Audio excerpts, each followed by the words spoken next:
খালেদা জিয়ার বিরুদ্ধে যা হয়েছে, অধ্যাপক গোলাম আজমের বিরুদ্ধে যা হয়েছে, আমি কয়জনের নাম নিব, মতিউর রহমান নিজামীর বিরুদ্ধে যা হয়েছে, এই সবগুলা মিথ্যা এবং বানানো।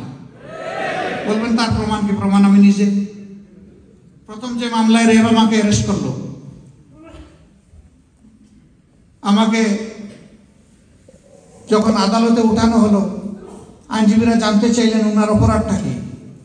বলে যে নাশকতা সৃষ্টির জন্য উনি 15টা ককটেল বিছনার নিচে নিয়ে উনি রেখেছিলেন। আমি বললাম যে আপনার পাগলও তো এটা করবে না, বিছনার নিচে ককটেল নিয়ে ঘুমাবে। আমি বললাম যে মেহরবানি করে ককটেলটা জিনিসটা কি আমার একটু দেখাবে। তারা কি রিকভারি করেছেন, সিজার লিস্টে এনেছেন? যদি এনে থাকেন তাইলে আমি একটু দেখতে চাই।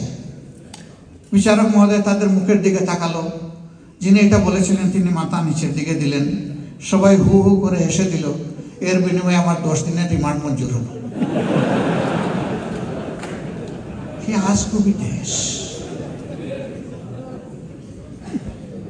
ওপেন কোর্টে বিচারক বলতেছে যে অভিযোগ এনেছেন, যে সাক্ষী দিলেন, এর বিনিময়ে মতিউর রহমান নিজামীকে 1 দিনের জন্য জেল দেওয়া যায় না। আবার আমরা তো বড় আশায় বুক বেঁধে থাকলাম যে উনি ইনশাল্লাহ আজকেই বের হয়ে যাবে। রায়ের দিন যখন আসলো, দেখা গেল যে উনার বিরুদ্ধে এই অভিযোগ প্রমাণ হয় নাই খালাস, এই অভিযোগ প্রমাণ হয়েছে, উনাকে মৃত্যুদণ্ড প্রদান করা হলো। এর জন্য ইউরোপের একটা কন্ট্রিবিউশন আছে, ইউরোপের না, ইউরোপের থেকে একজন মানুষের। বিচারক বিচার করতেন বাংলাদেশে, আর উনি রায় ডিকটেট করতেন ব্রাসেলসে বসে। কায়েব কেলেঙ্কারির কথা আপনারা জানেন। ওই প্রাচীন যুগের ওই বিচারকের মতো মাথার উপরে থানা পাকা চলতেছে, তো সেখানে লালও আছে আবার সবুজও আছে। তো তিনি যখন রায় দিবেন কোন আসামিকে খালাসের রায়, তখন সবুজটা দুলে। তো একদিন রশিতে একটু পেস্ট লেগে গেছে, সবুজও দুলে লালও দুলে। একবার উনি বলেন আসামির বিরুদ্ধে সন্দেহাতীতভাবে অভিযোগ প্রমাণিত না হয় তাকে খালাস দেওয়া হলো। আবার একটু সময় নিয়ে বলেন আসামির বিরুদ্ধে আনিত অভিযোগ সন্দেহাতীতভাবে প্রমাণ হয় তাকে মৃত্যুদণ্ড প্রদান করা হলো। এখন আসামির যে আইনজীবী, তার তো বুক কাঁপতেছে থরথর করে, কি হচ্ছে এটা। বললো যে মাননীয় বিচারক, দুইটা একসাথে কিভাবে হয়? কই দোষ কি আমার? বেটা ওই দিক থেকে রশি টানে, দুইটা একসাথে টানে কেন? তো আমাদের সেই রশি টানা জাজরা এই কাজ করেছেন, কষায়ের কাজ করেছেন জাতির উপরে। এটা জুডিশিয়াল ভার্ডিক্ট ছিল না, এটা ছিল জুডিশিয়াল কিলিং।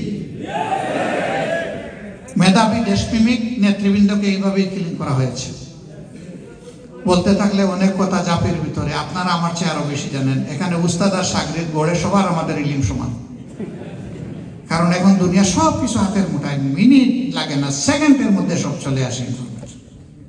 আমি কথা আর বাড়াচ্ছি না, আবার বলবো, আসুন, আল্লাহর আইনই মানুষকে প্রকৃত শান্তি দিতে পারে, সম্মান দিতে পারে, ইজ্জত দিতে পারে, দুনিয়ার মুক্তির সাথে সাথে আখিরাতের গ্যারান্টিও নিশ্চিত করতে পারে।